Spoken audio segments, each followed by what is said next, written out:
بتبدأ أحداث القصة بتاعتنا على كلام من الماضي، واللي بنعرف منه إن من فترة طويلة جدا ملك السيوف الأول واللي اسمه لايبا لانلوت كان خان الإمبراطورية واتعدم، وده طبعا وقتها كان حدث هز البشرية بالكامل، لأن ملك السيوف ده كان هزم ملك الأرواح المظلمة وأنقذ البشرية. بتمر السنين معانا بقى بشكل كبير جدا بعد الحدث ده، وبنروح للوقت الحالي واللي فيه بنشوف مجموعة من الجنود بيضربوا واحد اسمه لايسا لانلوت، وده فهو حاليا عبد لكنه برضه يبقى ملك حفيد السيوف الأول اللي كان اتعدم. ساعتها الجنود دول بيضربوه وبيعرفوه ان هم اسياده وما ينفعش يقف قصادهم، لكن ليصل بيرد عليهم وبيقول لهم انتوا شويه كلاب عند سيد المدينه وما ينفعش تقولوا على نفسكم اسياد. هو بيكمل وهو بيستفزهم وبيقول لهم انتوا من كام سنه ما كانش في حد فيكم يقدر ان هو يشيل جزمتي حتى. الجنود اللي واقفين بيتعصبوا جدا من كلامه، فبيتقدم اول واحد وبيضربه بالركبه في بطنه وبيوقعه على الارض، والتاني بيكمل وبينزل عليه بالكرباج وبيفكروا ان جده خاين وكويس ان هو دلوقتي عبد ولسه ما اتقتلش. ليصل بيفضل مصر على تمرده، فبيمسك الكرباج وبيروح مكلم الشخص ده وبيقول له بسبب الاشخاص الزباله اللي زيك فانا دايما بفتكر اصلي النبيل. بيبتسم واحد منهم على كلامه وبيقوم موريله الختم المقدس اللي في ايده، وبيقول له اصحاب الختم ده بس بيكونوا هم النبلاء. بيتدخل الشخص التاني هو كمان وبيقول له ليصل انت مش بس حفيد خائن، لا ده انت برضه ما تقدرش تجمع اي طاقه في الختم بتاعك. وبعدها بيروح ضربه بالكرباج في وشه وبيقول له ده حتى لو جدك كان عايش كان زمانه اتبر منك بسبب ضعفك ده. في الاثناء دي بيجي في المكان عبده اسمها شياومي وبتقطع الحوار اللي بيحصل، وبتقول للجنديين وهي خايفه ان نائب الكابتن كان طلب منها تعرفهم ان التدريب بدأ خلاص. بيسمعوا الاتنين دول لكلامها وبسرعه بيمشوا عشان نائب الكابتن، وبيقولوا للايسل ان هم هيرجعوا له تاني. وفي اللحظه دي شياومي بتجري على لايسل وبتطمن عليه عشان تشوفوا اذا كان كويس ولا لا، فبيرد هو عليها وبيقول لها ان كل حاجه تمام. فبتروح شياومي معتذره له وبتقول له انا اسفه لان كل ده كان بسببي، وده لانها هي اصلا اللي كانت كسرت اللوحه عن طريق الخطا، لكن لايسل كان هو اللي اتضرب مكانها. لايسل ما بيكونش متضايق وبيطبطب عليها وبيعرفها ان الرجاله دايما لازم ان هم يحموا الستات، وبيطلب منها بس انها تبقى تاخد بالها بعد كده وما تكسرش اللوح. شياومي هنا بتكون منبهره بلايسل وبتقول له انا مش مصدقه انك ضعيف جدا كده، لكنك في المقابل عمرك ما خفت من اي حد. لايسل لما بيسمع كلامها ده بيحبط جدا لانه بيفتكر انها بتسخر منه، بس شياومي بتحاول انها تهديه وبتفهمه ان قصدها مش كده خالص، بس قصدها ان روحه قويه جدا كانه مش عبد اصلا. في الوقت ده بينتبه لهم الجندي اللي واقف بره، فبيأمرهم بسرعه انهم يكملوا شغلهم. على الجهه التانيه بقى بنروح لعند ساحه التدريب اللي في مدينه جريرو، وهناك القائد بيتكلم مع كل الجنود وبيأمرهم انهم يتدربوا باقصى قوه عندهم. ساعتها لايسل بيكون موجود في نفس المكان برضه، لكنه بيبقى قاعد عند مكان الاسلحه وعمال بينظفها. وهنا هو بيبدأ يفتكر في حياته وانه بقاله 5 سنين بالظبط بيتعامل كانه عبد، وبرضه بيفتكر لما الجنود كانوا راحوا البيت عندهم وامه كانت طلبت منه يهرب هو واخته من هنا بسرعه، وساعتها للاسف الجنود دول كانوا قتلوا ابوه وامه قدام عينه وكمان خطفوا اخته الصغيره. في الاثناء دي لايسل بيتعصب جدا وبياخد عهد على نفسه انه مش هيسيب اي حد كان السبب في اللي حصل له هو وعيلته. بس فجاه وهو سرحان كده بيجي جندي وبيضربه على راسه وبيأمره يركز في الشغل شويه، وبعدها بيمشي وبيسيبه وبيكون متضايق جدا ان هو المسؤول عن حفيد الخائن. لايسل هنا ما بيكونش عاجبه الوضع خالص وبيقول انه لازم يتحرر من المكان ده في اسرع وقت ممكن، بس وقتها شياومي بتجيله وبتعرض عليه المساعده. بيوافق لايسل وبيبدا يكمل في شغله وبيقول لشياومي ان هو مش هيعيش عبد تاني. بتفرح شياومي من كلامه ده وبتقول له انت دايما كده بتحب التحديات، فبيرد لايسل عليها وبيقول لها استني بس لما انا فعل قوه الختم المقدس ووقتها كل الناس اللي هنا هيحترموني. وبعدها بيبدا يحكي لها عن حاجه حصلت له، وهي ان في ناس كانوا طمعانين في القوه بتاعه جده، فعشان كده كانوا اخدوه هو وبداوا يعملوا عليه تجارب وحتى حقنوه بخلايا شيطانيه، وكمان كانوا فضلوا يعملوا فيه حاجات تانية كتير عشان بس قوه الختم تتفعل. وفي الاخر الدكتور المسؤول ده لما لقى انه مش عارف يعمل معاه اي حاجه ولا يستفيد منه كان قرر يبيعه كعبد وخلاص. بيكمل لايسل كلامه وبيفهمها ان هو دلوقتي بيحاول يتعرض للضرب ويستحمل ضرب كتير عشان ممكن يحفز الختم المقدس بتاعه. في اللحظه دي بيجي فجاه في المكان الجنديين اللي كانوا ضربوه، وواحد منهم بيقوم ماسك شياومي وبيعذبها لانها ما جابتش الدواء اللي كان طالبه منها. لايسل بيتعصب جدا فبيقوم جاي ساحب السيف بتاعه وبيهجم على الجندي ده وبيأمره يسيب شياو دلوقتي، لكن الجندي بيقوم ضربه بالرجل وبيطيره لبعيد وبيفضل يضايق في شياو اكتر. بيجي الجندي التاني هنا وبيكلم لايسل وبيقول له انت اجبرت شياو انها تعمل الشغل بتاعك، وحاجه زي دي هنا فتعتبر جريمه تخلينا نقدر نقتلك بسببها. لايسل ما بيكونش قادر يستحمل اللي بيحصل له فبيقوم شاتم في الجنديين دول، وبعدها بيقوم على طول وبيحدف السيف اللي معاه على واحد منهم، لكن الجندي وعن طريق الختم المقدس بتاعه فبيصد السيف ده بصابع واحد، وبعدها بيفضل يضحك جامد وبيطلب من لايسل يشوف قوه الختم دلوقتي. وهنا هو بيفضل يحرك السيف في الهواء بصباعه وفي ثانيه بيوجهه على لايسل، لكن في اللحظه دي لايسل بيتحرك وبيقدر ان هو يتفادى الهجوم، بس الجندي ما بيسكتش وبيتحكم في السيف تاني وبيقوم مغير اتجاهه، والمره دي بقى فالسيف بيخبط في لايسل وبيجرحه وبيوقعه على الارض. بيفضل الجندي ده يضحك على الحال اللي لايسل بقى فيه دلوقتي وبيقول له انت ازاي كنت بتفكر تتفادى هجومي وانا المهاره بتاعتي هي التحكم في مسار الهواء. في الاثناء دي بيجي فجاه في المكان نائب قائد فرقه حديد الظل كالدر فيليب، وساعتها هو بيتكلم مع الجنديين دول وبيقول لهم انتوا بتعملوا ايه هنا وسايبين التدريب. غريب. بيرد واحد منهم بسرعه وبيقول له ان العبد لايسل ده كان بيحاول يهجم علينا الاول باستخدام سلاح، والتاني بيكمل وبيشرح له ان عشان الحركه دي فهم كان بيحاولوا بس يفكروا انه يبقى عبد. في الوقت ده نائب القائد فيليب بيتحرك وبيروح عند لايسل، وبيظهر عليه انه متعصب جدا وبيقول له انت ازاي كنت بتتفادى هجوم السيف من شويه، وبعدها على طول بيروح خبطه لكمه قويه في مكان الاصابه. لايسل بيتألم جدا وبيمسك مكان الاصابه دي وبيحاول ان هو يقاوم، لكن وقتها هم مش بيسيبوا له فرصه والجندي بينط عليه وبيقوم جاي رازع دماغه في الارض. نائب القائد فيليب هنا بيكون منبهر بلايسل وبيقول له انا خبطتك من شويه في مكان الجرح متعمد لكنك بالرغم من كده ما صرختش. وبعدها بيقول له انت ابوك دين كان يبقى احسن كيميائي في الامبراطوريه كلها، وكمان امك الينا فدي كانت عبقريه، بالاضافه لجدك اللي كان ملك السيوف الاول. بيبص له بحقد اكتر بقى وبيكمل كلامه وبيقول له عشان جدك ده كان خان الامبراطوريه فهو اتعدم وكمان اتقتلت كل عيلتك، وفي الوقت الحالي فكلهم سايبينك عايش هنا لوحدك وما عندكش اي قوه في الختم المقدس حتى، وعشان كده اعتقد ان هيكون من الافضل ليك انك تبطل اللي بتعمله ده وتفضل عايش في هدوء وخلاص. لايسل ما بيستحملش كلامه وبيقوم باصق على رجله وبيقول له انت مجرد كلب عمال بتنبح وخلاص. نائب القائد فيليب بيرد عليه وبيقول له تمام، طالما انت مش عارف ازاي تكون عبد كويس فانا دلوقتي هشرح لك معنى العبد على شياومي. وهنا هو بيقرب من شياومي بالسيف اثناء ما الجندي كان ماسكها كويس، وبعدها بيقول ان العبد هنا لازم انه يكون عباره عن لعبه بس في ايد الاسياد. على الجهه الثانيه الجندي بيكون ماسك لايسل من شعره وبيرفع راسه لفوق وبيطلب منه يبص كويس جدا، وفي اللحظه دي فيليب بيغرس السيف بتاعه في صدر شياو. لايسل ما بيكونش مصدق اللي بيحصل وبيفضل يشتمه وبيأمره يسيب شياو في حالها دلوقتي، لكن فيليب بيقول للبنت دي تبقى عبد عندي وانا اقدر اعمل فيها اي حاجه انا عايزها. في الاثناء دي لايسل بيحس ان الموقف عدى عليه لانه بيفتكر اخته لما كانت اتخطفت، فبسرعه بيجيب اخره في الغضب وبيقوم جاي فلت من الجندي اللي كان ماسكه ده. الجندي اللي كان ماسكه وقتها بيستغرب لانه بيلاقي لايسل فلت من ايده عن طريق قطع شعره. اما فيليب ده بقى فبيسحب السيف من صدر شياو وبيستنى لايسل يقرب منه شويه، وفي الوقت ده وبمجرد ما بيقرب ناحيته عشان يهاجمه بيقوم جاي فيليب ضربه رجل قويه جدا في مكان الجرح وبيطيره لبعيد. بس المفاجاه وفي اللحظه دي لايسل بيحس ان كل الوجع اللي كان عنده اختفى ومش بيكون فاهم السبب في كده وبيسأل نفسه اذا كان هيموت خلاص. وساعتها بيحصل حاجه غريبه وفي صوت بيكلمه وبيقول له انت فعلا خلاص على وشك الموت. بينصدم لايسل وبيستنتج ان كده ممكن الحاجه اللي هتقوم بتحفيز تفعيل الختم المقدس بتاعه تبقى هي الموت. بيطمنه صاحب الصوت اللي كان كلمه ده وبيقول له ما تقلقش انت دلوقتي جه وقت موتك فعلا، بس انت بعد كده بقى هتتعايش معايا بشكل مستمر لان انا ابقى الشيطان المظلم. لايسل هنا ما بيكونش مستوعب اللي بيحصل خالص لانه كان فاكر اللي بيحصل له ده يبقى الختم المقدس بتاعه، لكنه طلع في الاخر شيطان مظلم، وبيقول ان المفروض الشياطين دول يبقى هم العدو الاول للبشر، وبيفضل يزعق في الوقت ده وبيتمنى بس ان ما تجيلوش القوه دي. بس هنا الشيطان بيرجع يكلمه وبيقول له الموضوع ده مش بمزاجك ابدا، وبيفهمه ان هو اخيرا وبعد وقت طويل قدر يلاقي بشر زيه عشان يتعايش معاه، وفي الاخر بيعرفه ان حياته هتكون كويسه جدا وكمان هيديله هديه صغيره. في اللحظه دي بقى وفي الوقت الحالي لايسل بيرجع يقف تاني على رجله، وساعتها بنشوف ان في خصله شعر بتتكون عنده لحد ما بتبقى كامله ولونها احمر، وهنا لايسل بيكون شكله مختلف تماما وبتبدا تطلع منه هاله قويه جدا ومرعبه. على الجهه التانيه فيليب والجنود اللي معاه بيكونوا منصدمين ومش مصدقين ان لايسل لسه عايش اساسا، فعشان كده بيجري جندي منهم بسرعه وبيقرر يتخلص منه دلوقتي وخلاص. ساعتها الشيطان بيتكلم مع لايسل وبيعرفه ان ذكريات سلاله الدم اللي عنده هتديله كل قدرات عيلته اللي ماتوا، وفعلا واثناء ما كان الجندي ده بيضرب لكمته في وش لايسل بيلاقي ان لايسل بيتحرك بسرعه جدا وبيضربه لكمه وبيقوم جاي رازعه في الارض.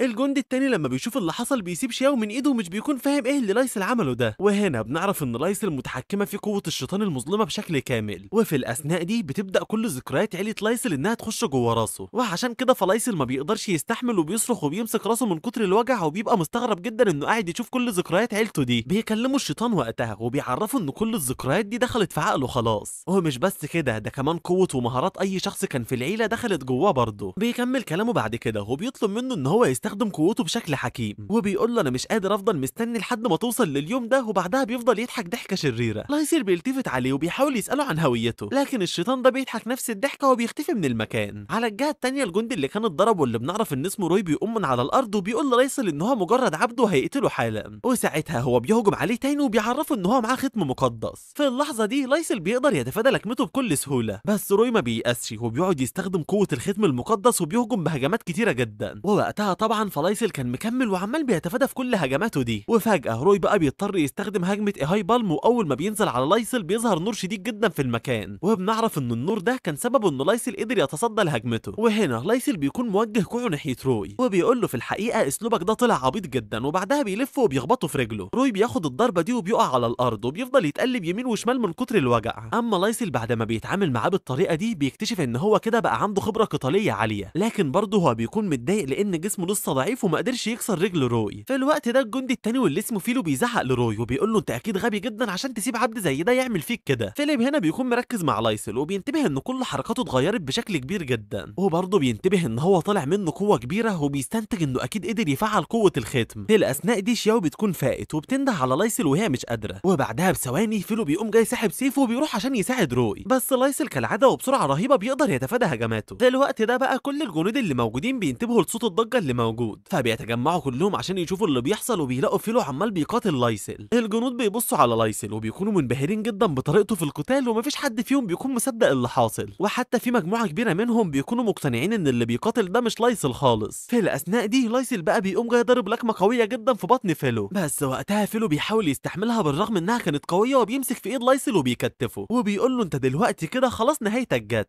وفعلا روي بيجي هنا من ورا لايسل وبيشكر فيلو على اللي عمله، ووقتها هو بيكون مستخدم الضربه المضيئه ومجمع فيها كل طاقته وبيضرب شعاع قوي جدا على لايسل. الجنود في اللحظه دي مش بيكونوا مصدقين خالص وبيقولوا ازاي اتنين من اسياد الختم بيقاتلوا عبد وكمان بيستخدموا الفنون الروحيه. في الوقت ده بقى وبسبب الهجوم بيحصل انفجار كبير جدا وده اللي بيخلي فيلو يبتسم لان اكيد لايسل مات، وفليب وشياو هم كمان بيكونوا واقفين ومستنيين يتاكدوا من اللي حصل. فيلو هنا بيكون عمال بيضحك بسبب انتصارهم لكن بسرعه ضحكته دي بتختفي وبيبص وبيلاقي ان لايسل ما تاثرش بالهجوم خالص، لا ده كمان بيقول ان الهجوم ده كان ضعيف جدا. كل اللي موجودين هنا بينصدموا اكتر ومش بيكونوا مصدقين اللي شايفينه، وبعدها لايسل بيبتسم وبيقول لفيلو انا دلوقتي بقى هوريك مهاره اتعلمتها من الشرق، وعلى طول بينط في الهواء وبيستخدم مهاره السور المتجاوزه وبيخلي فيلو يطير وبيغمى عليه. روي بيكون في قمه رعبه من ده وبيتساءل بصوت عالي اذا كان لايسل كده بقى قوي خلاص، فبيرد عليه لايسل وبيقول له انت غبي جدا لان الموضوع ده بديهي، ولو انت ما كنتش عارف فحب اعرفك بقى ان انا دلوقتي بقيت سيد ختم مقدس خلاص. روي وفيليب بيتجننوا لما بيعرفوا كده وبيكونوا في قمه صدمتهم، اما شياو فبتحط راسها على الصندوق وبترتاح وهي مبتسمه بسبب فرحتها بلايسل. نرجع مره تانية بقى الروي واللي بيزعق وبيقول ان ده مستحيل لانه لو كان سيد ختم فكان زمانه فعله من اول الولاده. بيرد عليه لايسل وبيستفزه وبيقول له انت مالكش اي لازمه وقاعد بس بتتباهى بفنون قتاليه ضعيفه جدا، وبيكمل وبيعرفه ان هو دلوقتي بقى ناوي يوري له الفنون القتاليه القويه، وهنا بيبدا يستعد وبنشوف ان بتخرج منه هاله مرعبه جدا. روي بيخبي وشه وبيكون خايف جدا من الهاله اللي قدامه، وفيليب برضه بيكون مرعوب وبيقول لنفسه ان الهاله دي مرعبه فعلا، لكنه برضه بيقول حتى لو لايسل قدر يفعل الختم المقدس فمستحيل يقدر يتعلم مهاره مستواها عالي جدا كده. لايسل بيكون مكمل وخلاص هو بيكون هيستخدم الفن بتاعه، لكن فجاه قوته والمهاره دي بتختفي وبيلاحظ ان السبب يبقى ضعف جسمه، وبيستنتج ان هو بالجسم ده فمش هيقدر يستخدم غير بس قدرات المبتدئين، وهنا هو بيثبت تماما وبينزل ايده وبيوقف الهجوم. كل اللي موجودين بيستغربوا من تصرفه وبيقولوا هو ليه ما هاجمش، بس فجاه لايسل بيجري على روي وبيخبطه بركبته في مكان حساس جدا وبيخليه يتألم وبيقع على الارض، وبكده فبيكون لايسل وبالطريقه دي قدر ان هو ينهي القتال اخيرا. فيليب بيكون متعصب من اللي حاصل لان دلوقتي لايسل واخد اهتمام الكل، وفي الاثناء دي بيجي فجاه جندي لعند فيليب وبينده عليه وبيعرفه ان سيد المدينه استدعاه. بيرد فيليب عليه وبيساله اذا كان في اي غلط حصل ولا حاجه، فبيرد الجندي ده وبيعرفه ان بس في شويه ضيوف مهمين وصلوا. بيفهم فيليب كلامه وبيلتفت للايسل وبيقول له انت محظوظ لكني كده كده هرجع لك تاني، وبعدها بيلتفت وبيزعق للجنود اللي بيتفرجوا وبيأمرهم ياخدوا روي وفيلو دلوقتي ويودوهم لمقر النقابه. في الوقت ده لايسل بيفتكر شياو والاصابه اللي عندها، فعلى طول بيجري ناحيتها عشان يطمن عليها، لكن بيلاقي كل الناس بتعطله وقاعده بتمدحه، فبيزعق لهم لايسل وبيطلب منهم دلوقتي يبطلوا اللي بيعملوه ده ويروحوا يجيبوا علاج عشان شياو. بعدها بيشيل هو شياو وبيقرر يروح بيها لنقابه القديسين، وساعتها الناس اللي حواليه بيكونوا لسه مكملين وعمالين بيهتفوا باسمه وبيعرفوا ان هم هيكونوا اتباع ليه من اول دلوقتي. لايسل في الوقت ده بيكون مستغرب من كل اللي عمال بيحصل له لدرجه انه بيحس ان هو حاليا في حلم، وبيقول انا مش مصدق ان انا دلوقتي فعلت قوه الختم المقدس وكمان ورثت كل قدرات العيله بتاعتي. وبيكمل وهو متحمس جدا وبيقول ان الفرصه دي هتكون احسن فرصه ليه عشان ينتقم لنفسه وكمان لعيلته. بعد مرور الوقت لايسل واللي معاه بيوصلوا لمقر النقابه، وهناك واحد بسرعه بيجري على موظفه الاستقبال وبيطلب منها المساعده لان في بنت بتموت. بيتضايق لايسل من كلامه وبيقول له ما تقولش كده لانها هتعيش. في الوقت ده موظفه الاستقبال بتحاول انها تهديهم وبتعرف منهم انهم يبقوا عبيد لسيد المدينه، وبتطلب منهم يتحركوا دلوقتي وتيجي معاها لجوه. ساعتها لايسل بيكلم شياو وبيطلب منها تتماسك، بس في الوقت ده الموظفه بقى بتاخدهم عند الصيدله وبتعرف السيد اللي هناك ان معاهم واحده مصابه، فبيرد الطبيب ده وهو متعصب وبيقول لها انه لسه مستقبل مريضين من شويه ودلوقتي هو مشغول جدا، وبعدها كمان بيحركهم وبيطلعهم وبيقول لها انت ازاي اساسا جايبه لي عبيد لحد هنا. بترد البنت عليه وبتعرفهم انهم يبقوا عبيد لسيد المدينه والبنت اللي معاهم دي جرحها خطير، بس بيفضل الدكتور مصر وبيقول لها في الاول والاخر هم لسه مجرد عبيد، وبيطلب منها انها تخلص منهم دلوقتي بسرعه عشان هو بيعمل حاجه مهمه. بيتدخل لايسل وبيقول له طب هات لنا احنا بس الادويه ورباط الجروح وانا هعالجها بنفسي. لكن الدكتور ده بيرد عليه وبيقول له جرعه ازازه واحده بس من الدواء بتساوي اغلى من حياتكم، وبعد كده بيطردهم كلهم. وفجاه لايسل بيبص له بنظره قويه، وساعتها بيحصل انفجار في المكان اللي فيه الادويه. بيسمع الدكتور صوت الانفجار ده وبسرعه بيجري على الجرعه وبيستخدم قوه الختم عشان يظبط المكان كله تاني. لايسل هنا وقتها بيقعد يحذره وبيقول له اللي انت بتعمله ده غلط، ولو انت استخدمت اي قوه تانيه من الختم المقدس بتاعك فهتخلي الجرعه بالكامل تنفجر. وفعلا في نفس اللحظه الجرعه اللي موجوده في المكان دي كلها بتنفجر، وده اللي بيخلي الدكتور يطلع يجري بره الصيدليه. وبعد مرور شويه من الوقت الانفجار بيهدى، والدكتور بيبقى متضايق لان كده الموارد الغاليه اللي كان استعملها ضاعت عليه. الموظفه بتلاحظ ان الدكتور عايز يعمل جرعه تانيه، فبتطلب منه ياخد باله لان ممكن يحرق الصيدليه كلها المره دي. بيتعصب الدكتور ده من كلامها وبيقول لها بنت كرويه زيك عمرها ما هتفهم حاجه هنا. وبعدها بيمسكها جامد وبيقول ان اللي حصل ده كان بسببها هي والعبيد ولازم يعوضوه حالا. لايسل هنا بيحط شياو على الارض وبيروح للدكتور وبيعرفه ان التركيبه بتاعته غلط اصلا من الاول، وبعدها بيبدا يشرح له كل الغلطات، وهي انه كان بيزود في المعادن وبيقلل من الاعشاب. وكمان بيقوم جاي ماسك ورقه وصفه من عنده وبيعرفه ان صنعه ماء حطام النجوم اللي كان بيعملها دي تبقى حاجه محظوره، وان النقابه نفسها كانت دمرت طريقه الوصفه دي من زمان. الموظفه والدكتور لما بيلاقوا ان لايسل اكتشفوا الوصفه دي بينصدموا جدا، ووقتها الموظفه بتتكلم مع الدكتور وبتلوم على اللي بيعمله، بس الدكتور بيحاول ان هو يهرب من الموضوع ده وبيقول ان ما كانش بيصنع الجرعه دي ولا حاجه. لكن بعدها بيغير كلامه وبيقول ان هو كان بيعملها بس عشان ابحاثه العلميه مش عشان يستخدمها. بيرد لايسل عليه وبيقول له على فكره الجرعه دي مفيده في رفع قوه الختم، لكن للاسف اضرارها كتير جدا، ده لدرجه حتى انها ممكن تجيب للي بيستخدمها الجنون. الدكتور هنا بيكون مستغرب من كميه المعلومات اللي عند لايسل وبيقول له انت عرفت المعلومات دي كلها منين؟ بيقرب منه لايسل وبيقول له ما تتكلمش كتير وانا ممكن اساعدك في تحضير الجرعه دي. الموظفه ما بتكونش مصدقه ان لايسل ممكن يعمل كده وبتقول له انت اكيد بتهزر وبتقول اي كلام. بس في اللحظه دي بقى الدكتور بيكون مركز مع لايسل وبيقدر يتعرف على شكله، وبيقول له دلوقتي انا عرفتك انت تبقى حفيد ملك السيوف الاول وكمان ابن دين لانلوت. لايسل ما بيهتمش لكلامه وبيروح وبيمسك عشبه غبار النجوم وبيقول له انت شكلك كده صرفت كتير جدا عشان تقدر تجيب العشبه دي. الدكتور بيتجنن لما بيمسكها وبيجري عليه بسرعه وبيطلب منه يسيب كل حاجه في مكانها، بس برضه لايسل ما بيسكتش وبيعرفه ان هو هيساعده في تحضير الجرعه دي. ساعتها الموظفه بتحذره وبتقول له انت لو عملت حاجه زي كده فالمدير هيعاقبك على طول، بس لايسل بيرد وبيقول لها انا مش هستخدمها، انا بس عايز الجرعه دي لهدف اكاديمي مش اكتر. الدكتور بينصدم هنا وبيكون حاسس ان لايسل فعلا بيتكلم بجد وعارف ازاي يعمل الجرعه، وبيروح للموظفه وبيحاول يهديها وبيقول لها هو فعلا عايز الجرعه دي لهدف اكاديمي. بعدها بيلتفت وبيبص للايسل وبيطلب منه ان هو يبدا دلوقتي بقى في تحضير الجرعه. في اللحظه دي بيتكلم العبد فجاه اللي قاعد مع شياو وبيقول انها خلاص هتموت دلوقتي، فبيفتكرها الدكتور لما بيشوفها وبسرعه بيروح لها عشان يحاول يساعدها. وهنا هو بيبدا يستخدم الختم المقدس بتاعه على شياو وبيبص للايسل وبيقول لنفسه لو الولد ده طلع بيخدعني فلازم يعرف ان هو هيموت. بعد كده بيخلص العلاج وبيعرف العبد اللي مع شياو ان دم شياو ناقص شويه وكمان طاقه التشي بتاعتها ناقصه، وعشان كده فهو بيديله جرعه وبيفهمه ان الجرعه دي هتخلي شياو تتحسن بشكل كبير. الشخص اللي واقف ده بينبسط وبيشكر الدكتور على اللي عمله، وفي الاثناء دي لايسل بيروح عند الدكتور وبيساله اذا كان كده عالج شياو خلاص ولا لسه، فبيرد الدكتور وبيعرفه ان هو خلص وبيطلب منه بس يقول له ازاي يعمل جرعه حطام النجوم. بيرمي له لايسل على طول الجرعه في وشه وبيبعده عشان يطمن على شياو، وساعتها الدكتور بيبص على اللي لايسل اداهوله وبينصدم لانه بيلاقيه عمل الجرعه بجد، ووقتها هو مش بيكون مصدق نفسه خالص لانه كان جرب يعمل الجرعه دي لمده نص سنه بالكامل وفي كل مره كان بيفشل فيها. بيبص على الوصفه بتاعتها بعد كده وبيلاقي ان الجرعه هي نفس الشكل اللي كان موجود في الورقه، بس في اللحظه دي لايسل فجاه بيروح له وبيقوم خاطف الجرعه من ايده وبيساله اذا كان هو اتاكد منها انها نفس الجرعه فعلا ولا لسه. بيرد الدكتور عليه وبيقول له ان شكلها اصليه فعلا، فبيقربها لايسل منه وبيقول له انت لو كنت عايز تعرف فالمفروض تشمها مش تبص عليها، وساعتها الدكتور بيشمها وبياكد له ان هي فعلا الجرعه. بيضحك الدكتور وقتها لما بيتاكد انها حقيقيه وبيطلب من لايسل انه يديله الجرعه دلوقتي، بس لايسل هنا فجاه بيفوت ايده وبيسيب الجرعه دي تقع على الارض والازازه بتتكسر. الدكتور بينصدم وقتها من كده وبيبقى خلاص هيعيط من كتر الحسره، اما لايسل فبيرفع صبعه ناحيته وبيقول له اعتقد كده ان البحث العلمي بتاعك انتهى خلاص. الدكتور بينزل على الارض وبيكون لسه متحسر على الجرعه اللي راحت دي، فبيقوم على طول وبيمسك لايسل من هدومه وهو في قمه غضب وبيقول له انت كنت بتفكر في ايه باللي عملته. بيرد لايسل وبيقول له انت لو كنت عاوز تكمل البحث بتاعك فهتلاقي كل حاجه في القسم الثالث من كتاب حكايات الكيمياء. بيتضايق الدكتور اكتر وبيقول له انا مش عايز اعمل بحث اساسا، انا كل اللي كنت عايزه ان انا ازود قوتي بالجرعه دي. موظفه الاستقبال بتسمع كلامه وبتقول له انت لو فكرت تعمل كده فانا هضطر ان انا ابلغ المدير. بيلتفت لها الدكتور وبيقول لها ان هو مش مهتم لانه كده كده هيمشي من هنا وهيرجع للعاصمه مره تانية. لايسل ما بيكونش فاهم وبيسال الموظفه عن اللي هو يقصده، فبترد الموظفه دي وبتحكي له ان الدكتور زمان كان عضو في نقابه الكيميائيين الملكيين، لكن في مره من المرات وهو بيعمل تجربه كان ولع في المختبر وحرق موارد غاليه جدا، وعشان كده فهم كانوا مشوه من هناك وبعتوه لفرع مدينة جري روك.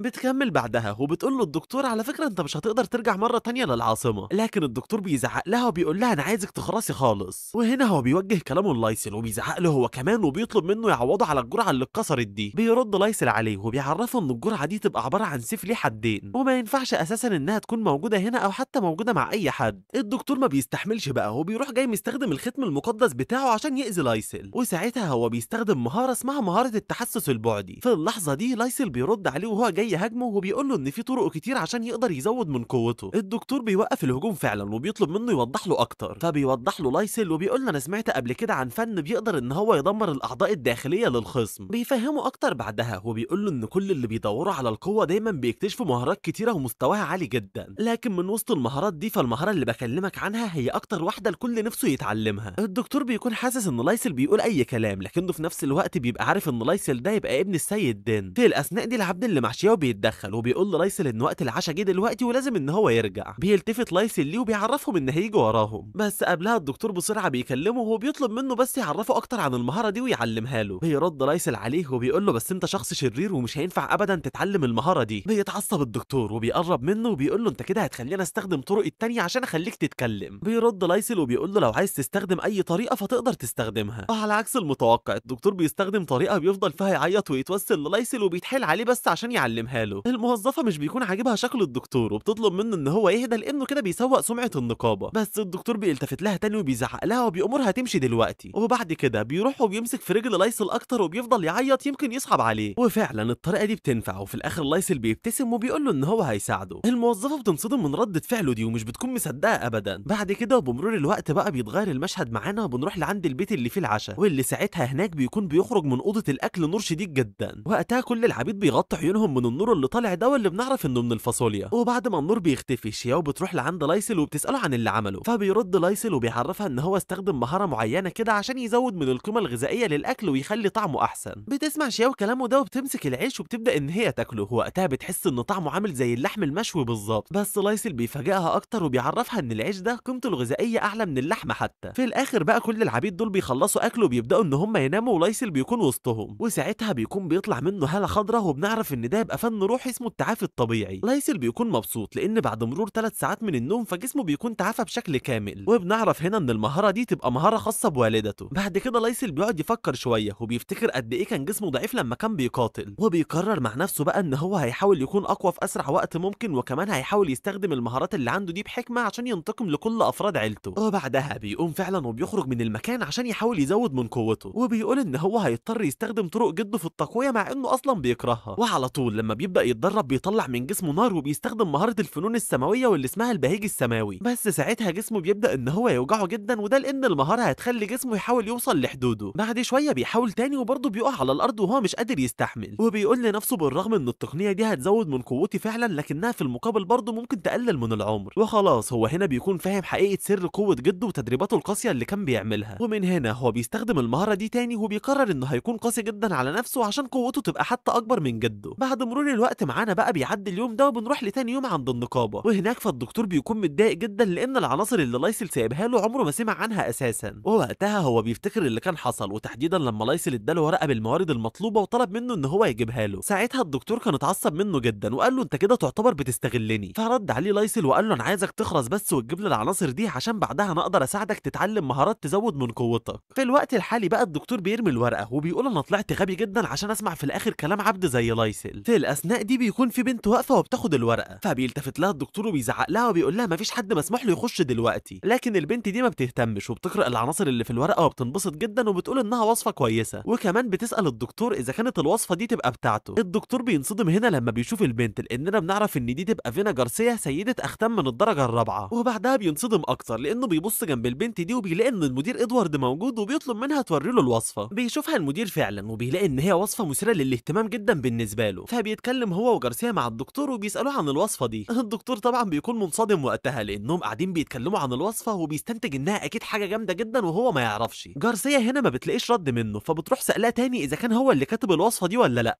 بس ساعتها وقبل ما هو يرد بننتقل بالاحداث عند الجبل وبنشوف العبيد وهم شغالين هناك، ووقتها فهم كلهم بيكونوا مصدومين من قوه لايسل لانه شايل حجر ضخم جدا لوحده وطالع بيه الجبل. نرجع مره تانية بقى عند جارسيا واللي بتسال الدكتور الدكتور بسبب الوصفة دي إذا كان معاه تراث أصحاب الطباعة الروحية. الدكتور بينصدم وبيقول لها تراث الطباعة الروحية دي تبقى أسطورة في عالم الكيمياء، والوصفة دي قادرة إنها تعمل حاجات فوق الخيال، لكن بالرغم من ده فهي بيطلع منها طاقة مظلمة وشديدة جدا، وعشان كده ومن زمان فكان تم تدمير الوصفة دي بشكل نهائي. الدكتور لما بيلاقي إن الموضوع بقى خطير كده بيعرف جارسيا إنها مش الوصفة اللي بتقول عليها أبدا. جارسيا بتزعل شوية وبتديله الوصفة تاني وبتقول له إن الوصفة دي غريبة لكنها أكيد مدهشة وهتزود من قوة أي ختم مقدس، وبتكمل وبتقول له لما يكون معايا وقت فأنا هاجيلك تاني هنا عشان نتكلم شوية عن الوصفة دي. وبعد كده بقى بتسيبه وبتمشي وبتطلب من فيليب واللي بيكون معاهم إن هو يوديها عند عمدة المدينة. في الأثناء دي بقى بنبدأ إحنا نعرف أكتر عن المكان اللي فيه القصة، وبنعرف إن في عالم تيرا فكل أسياد الأختام بيحاولوا يزودوا من قوة أختامهم عشان درجاتهم تكون أحسن، وكمان بنعرف إن في 12 درجة للأختام دي، وكل ما كانت درجة الختم أحسن فكل ما كانت قوة الشخص بتزيد. ولكن الموضوع ما بيكونش سهل لأن الانتقال للدرجات العالية بيحتاج تدريب ومجهود كبير جدا وكمان جرعات كتيرة. التدريب ده حرفيا ما بيكونش طبيعي وبيكون شديد كأن في حد بيتعذب. نرجع هنا بقى لايسل تاني واللي بيكون لسه شايل الحجر ده، وكل العبيد اللي موجودين مش مصدقين قوته المذهلة. واخيرا وبعد صمود طويل لايسل بيقوم جاي رامي الحجر ده على الارض، ووقتها فالعبد اللي مع شياو بيكلمه وبيقول له انت دلوقتي كده خلصت كل الشغل بتاعك مرة واحدة. في الوقت ده لايسل بيقعد يفكر في قوته وبيفتكر برضه في كلام الشيطان لما قال له ان هو هيرث كل قدرات افراد عيلته اللي ماتوا. بيقعد لايسل على الارض وبيلاحظ ان هو حاسس فعلا بقوة كل افراد عيلته ما عدا إيلين، وبيستنتج ان كده ده معناه ان ممكن تكون إيلين اخته لسه عايشة، فبينبسط جدا من كده وبيقول هي اكيد دلوقتي بقت سيدة ختم قوية، وبيقرر بعدها ان مهما حصل فهيفضل يدور عليها لانها تبقى عيلته الوحيدة دلوقتي. بعد كده بيقوم من على الارض وهو بيتألم وبيقول لنفسه زي ما كان متوقع من قوة جدي ان انا قدرت فعلا اوصل لمستوى المحاربين في فترة قصيرة جدا، لكن في نفس الوقت انا حاليا استنفذت كل قوتي بسبب التدريبات. وهنا هو بيقرر بقى يحاول يتعافى عن طريق التعافي الطبيعي الفائق،